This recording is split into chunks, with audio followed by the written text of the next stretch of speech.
Kisah ini tidak diawali dengan hangatnya matahari tropis, melainkan dengan dinginnya sebuah ruangan tertutup yang memancarkan aura kematian. Di sana, di atas sebuah meja operasi darurat yang jauh dari standar sterilisasi rumah sakit, terbaring seorang wanita muda dalam kondisi mengenaskan. Tubuhnya yang lemah dan wajahnya yang pucat pasi menjadi saksi bisu atas penderitaan yang sedang ia alami. Di sekelilingnya, tersusun rapi berbagai peralatan bedah gunting, pisau skalpel, dan penjepit logam yang berkilau mengerikan di bawah cahaya lampu neon yang redup. Keheningan ruangan itu hanya dipecahkan oleh suara rintihan tertahan dan dengungan mesin medis tua. Tak lama kemudian, sosok misterius muncul dari kegelapan, mengenakan perlengkapan medis seolah hendak melakukan prosedur penyelamatan nyawa. Namun, apa yang terjadi di ruangan itu bukanlah pengobatan, melainkan sebuah mimpi buruk yang terencana rapi. Adegan pembuka ini menjadi pengingat brutal bahwa di balik keindahan destinasi wisata, terdapat sisi gelap yang jarang terjamah mata dunia.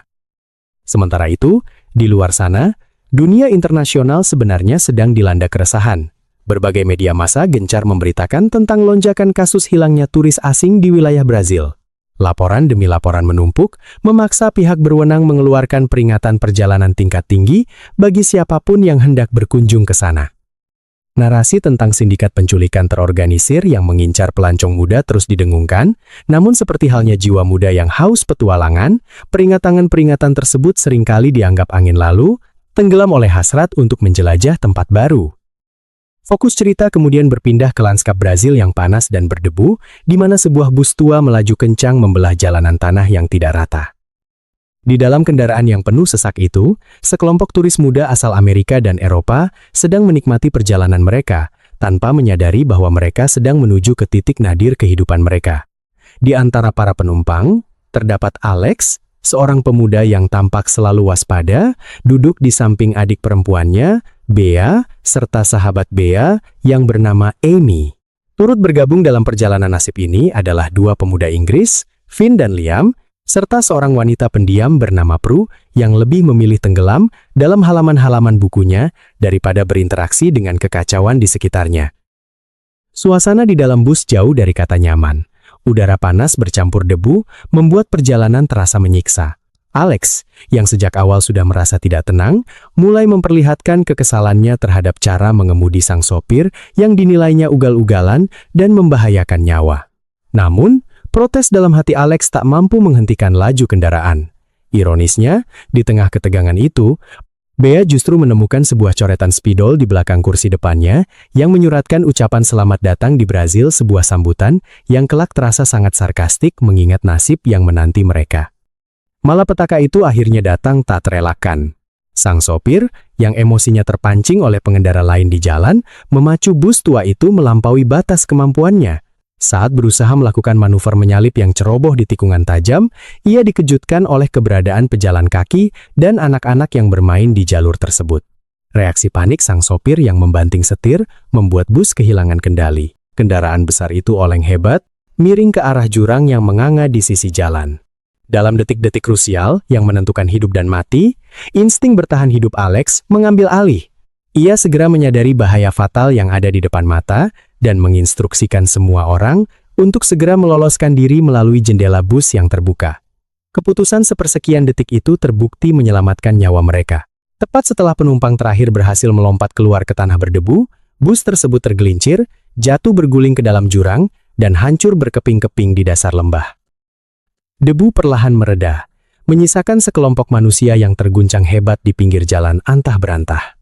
Meskipun selamat secara fisik, mereka kini dihadapkan pada masalah baru. Mereka terdampar tanpa sarana transportasi. Saat mengumpulkan sisa-sisa barang yang bisa diselamatkan, realitas pahit mulai terkuak. Finn dan Liam baru menyadari bahwa mereka telah menaiki bus yang salah sejak awal. Tujuan impian mereka untuk berpesta di Florianopolis kini harus kandas di tengah hutan belantara ini. Harapan untuk segera pergi dari tempat itu pupus ketika Prue, yang memahami bahasa lokal, menerjemahkan informasi dari penduduk setempat.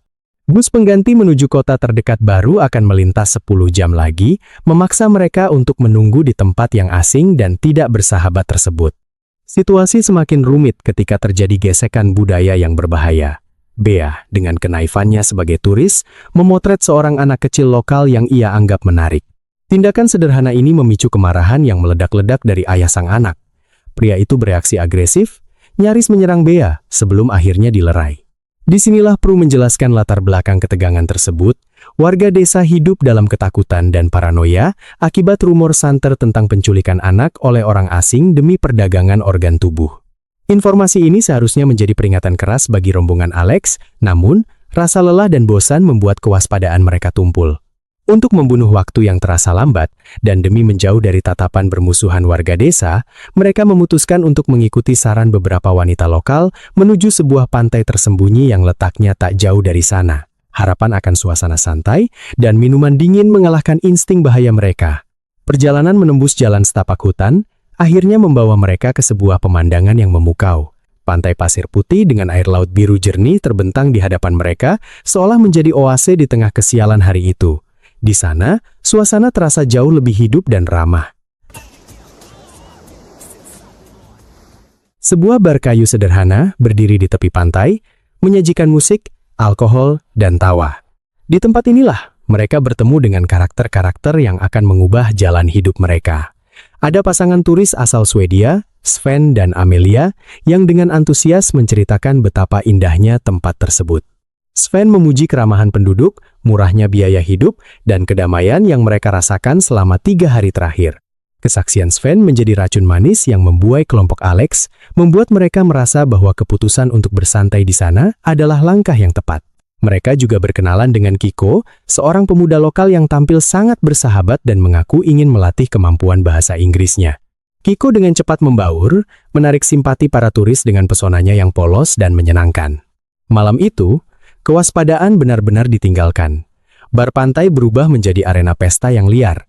Minuman keras mengalir tanpa henti, musik berdentum keras, dan batas-batas etika mulai kabur. Amy, yang terbawa suasana, bahkan sempat membuat ulah dengan keinginannya untuk berenang tanpa busana, sebuah tindakan ceroboh yang menunjukkan betapa mereka merasa dunia adalah milik mereka malam itu. Namun, di balik kegembiraan pesta, jebakan sedang dipasang. Finn yang tergoda oleh wanita lokal bernama Arolea memisahkan diri dari kelompok menuju tempat sepi hanya untuk berakhir dibius dan dirampok. Sementara itu, Alex dan Prue yang masih berdansa mulai merasakan efek aneh pada tubuh mereka. Pandangan Alex mengabur, dunianya berputar, dan hal terakhir yang ia lihat adalah siluet orang-orang asing yang mengawasi mereka dari kejauhan sebelum kegelapan merenggut kesadarannya.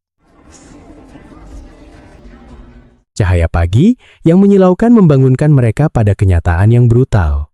Alex, Bea, Amy, dan yang lainnya tersadar dalam kondisi terdampar di pasir pantai dengan kepala yang berdenyut hebat sisa pengaruh obat bius. Saat kesadaran pulih sepenuhnya, kepanikan melanda. Mereka telah dijarah habis-habisan. Tas, dompet, uang, paspor, ponsel, hingga sepatu yang melekat di kaki mereka semuanya raib tanpa jejak.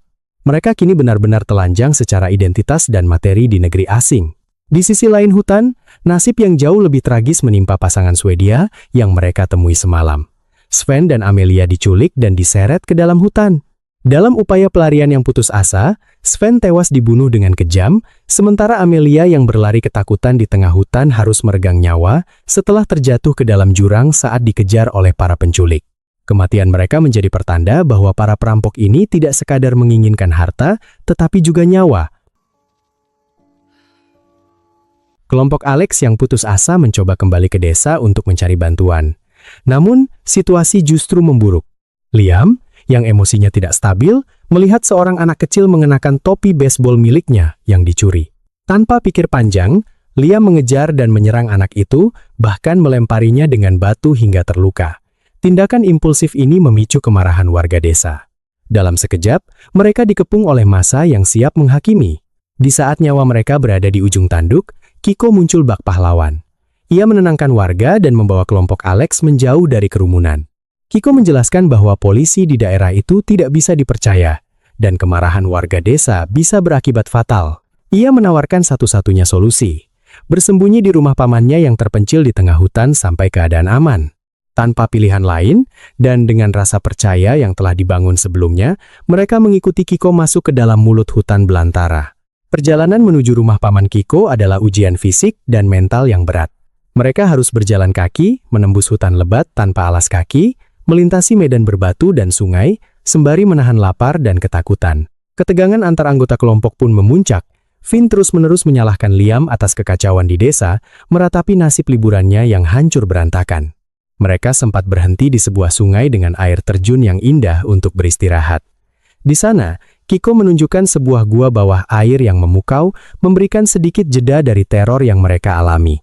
Namun, perilaku Kiko mulai menunjukkan tanda-tanda aneh. Ia tampak gelisah dan mendesak mereka untuk kembali ke desa, seolah sedang bergulat dengan batinnya sendiri.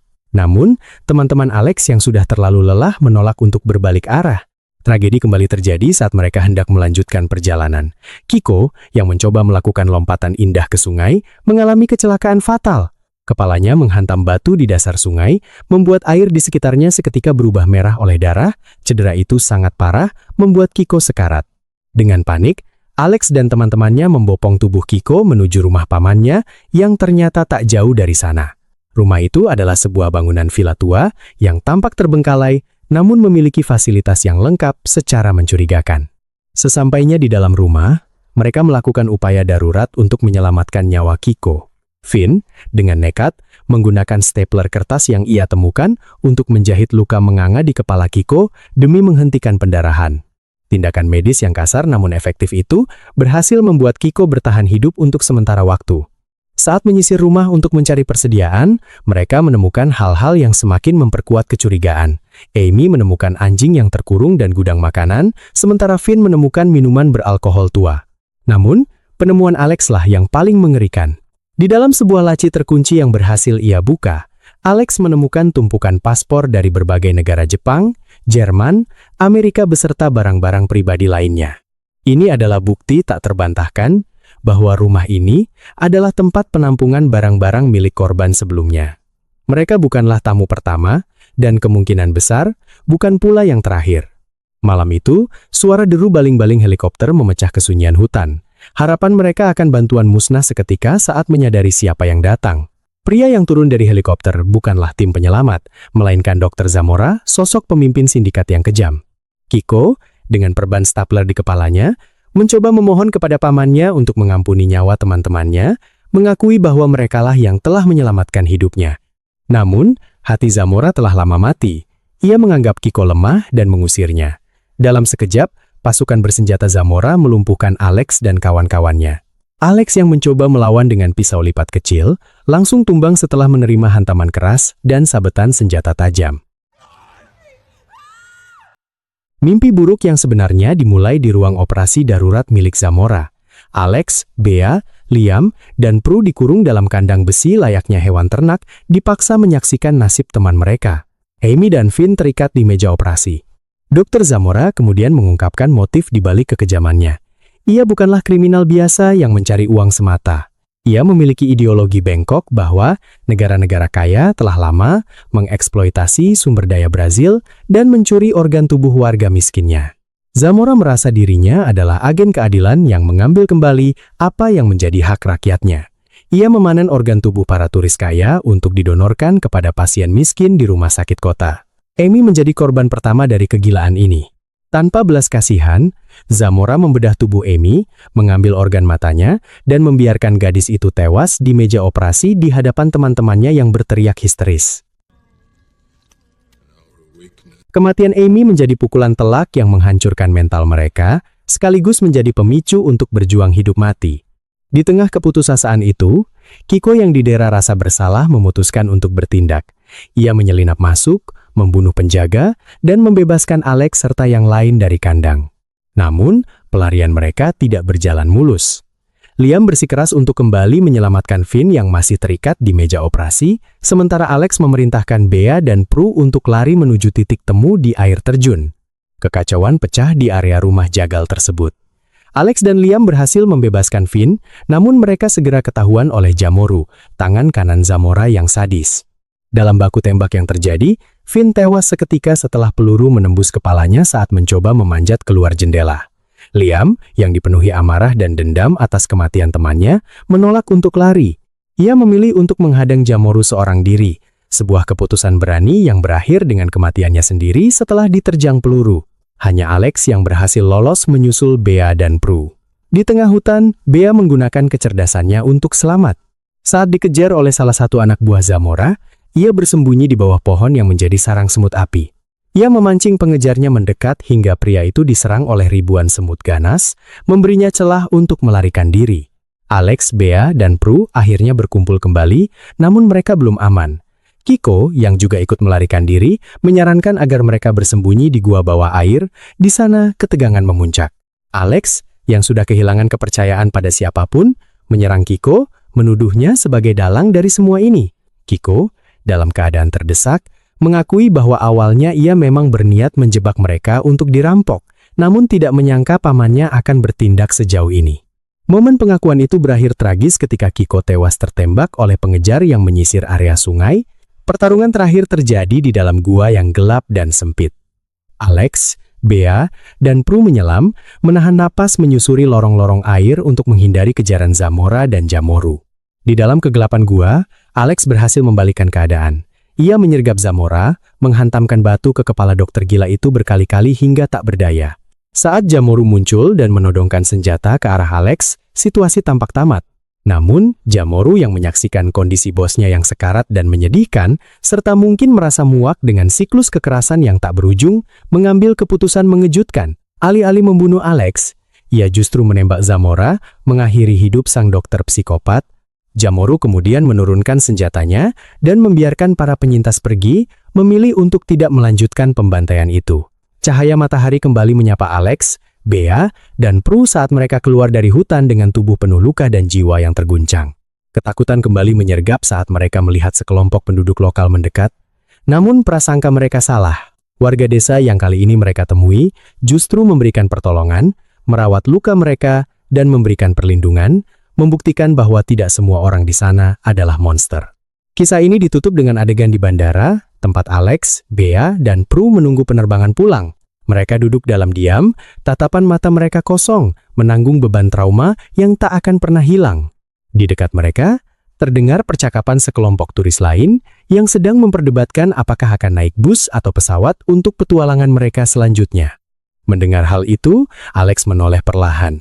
Dengan suara datar namun penuh penekanan, ia menyarankan mereka untuk naik pesawat saja. Sebuah saran sederhana yang lahir dari pengalaman hidup dan mati. Pesawat akhirnya lepas landas, membawa 3 nyawa yang tersisa pulang, meninggalkan surga tropis yang telah merenggut sebagian dari diri mereka selamanya.